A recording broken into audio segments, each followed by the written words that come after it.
Hi, Kevin here.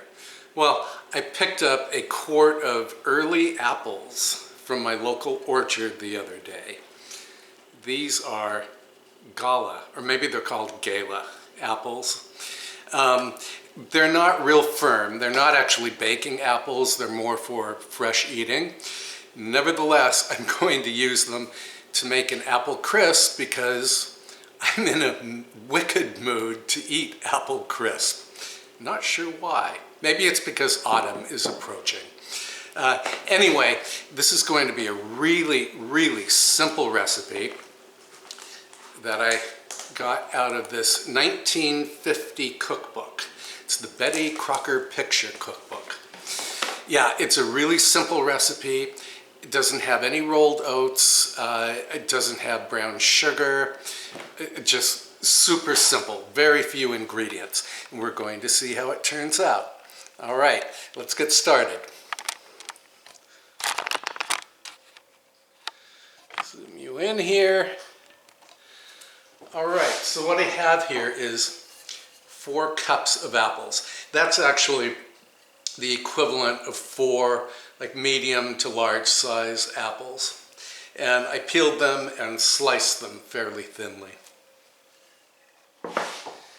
Then you sprinkle the apples with a 1/4 cup of water. That's another unusual ingredient for apple crisp. I've never added water before, but apparently they added it in 1950. And then you sprinkle, where's my teaspoon? Sprinkle the apples with 1 teaspoon of salt.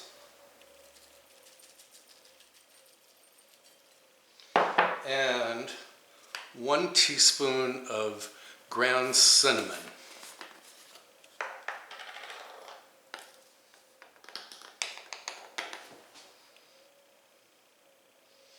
Well, the combination of apples and cinnamon, I mean, is there anything better? Okay, going to set this aside for a moment. By the way, my oven is preheating to 350 degrees Fahrenheit. Now, to make the crisp topping, what I have here is 1/3 cup of softened butter, well, room temperature butter. 1/3 cup is equal to about 5½ tablespoons. And I'm going to add, let's see, 3/4 cup of all-purpose flour,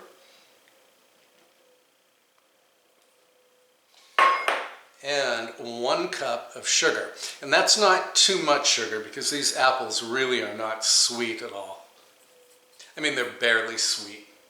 And then I'm going to use my hand to turn this mixture into, fairly fine crumbs.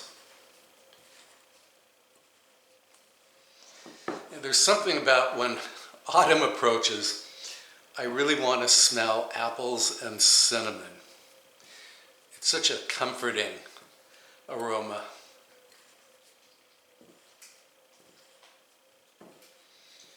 Okay, this is super easy to mix.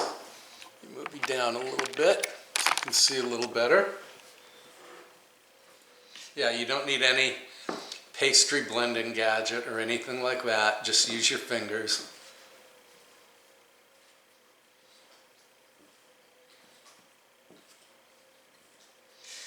I used these same apples the other day when I filmed the video, what was it?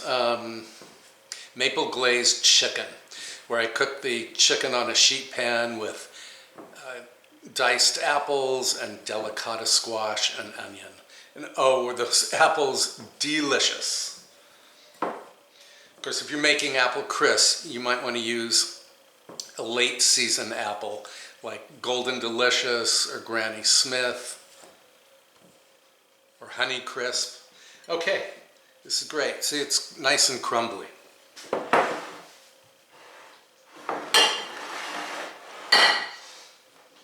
And then you just pile this crumbly mixture on top of the apples.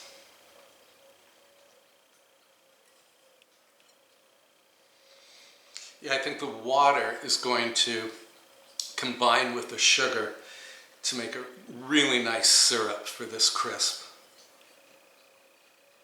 And I'm doing this, let's see, they said to use a baking dish that measured 10 by 6 by 2. But who has such a baking dish? I don't. So maybe I'll measure this dish for you.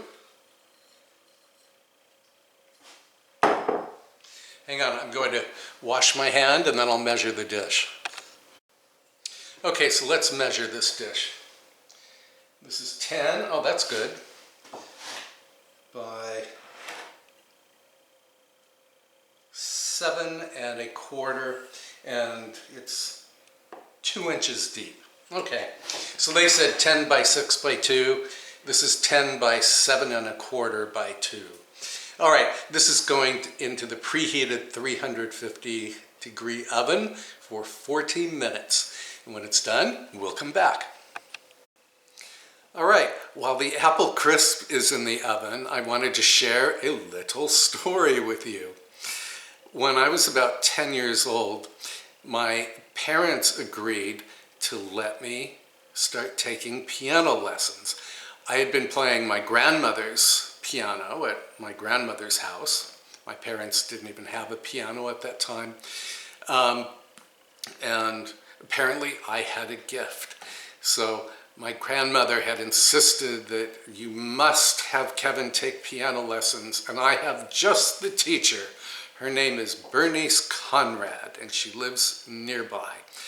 So September came around, and I remember it was not only my first piano lesson day, but it was my first day of school. It may have been the 5th grade, maybe it was the 6th grade. And I rode my bicycle to my piano lesson, and I was all nervous because I had never had piano lessons before. I didn't know if this was going to be a mean old teacher. I mean, you never know, right? So I was super nervous. I arrived at her house, rang her doorbell, she let me in. She had a beautiful home, had a grand piano in the living room. And what made the difference for me was as soon as I walked through that door, I smelled apple pie baking somewhere in the house, presumably the kitchen, which was not on view.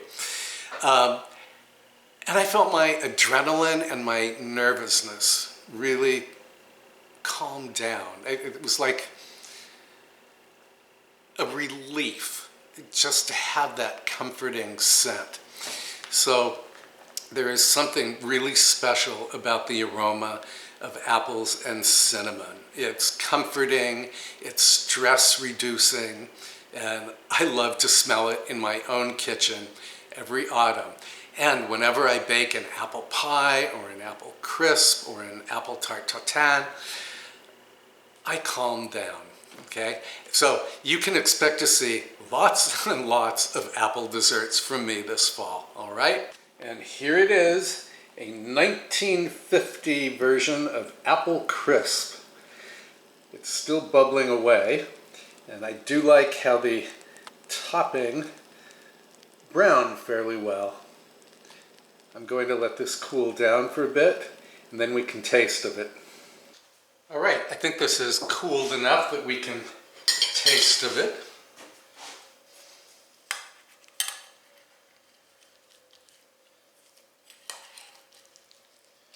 Oh, it certainly smells good.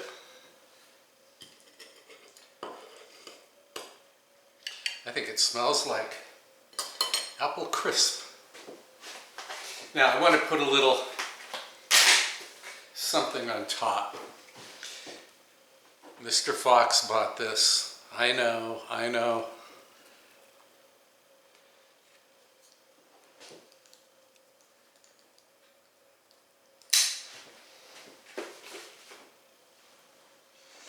If it were me, I'd have nothing but ice cream in this house. Okay.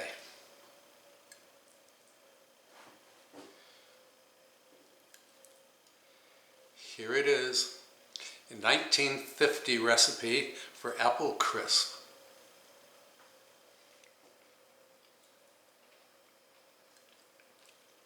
Oh, it's much, much better than I imagined it would be. I thought it might be a disappointment because I'm really used to the more, well, I'm used to the later renditions of apple crisp that have brown sugar and rolled oats and all of that stuff.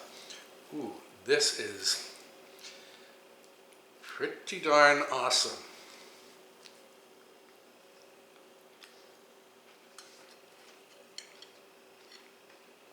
Oh, and it is crispy. Yum.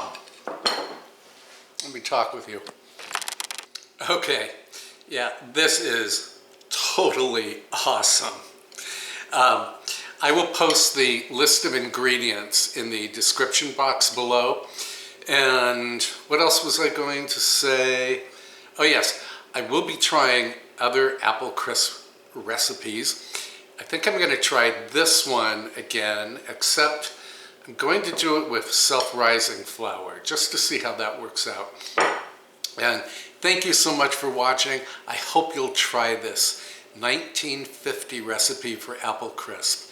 All right, again, thank you for watching. I'll see you next time. Bye for now.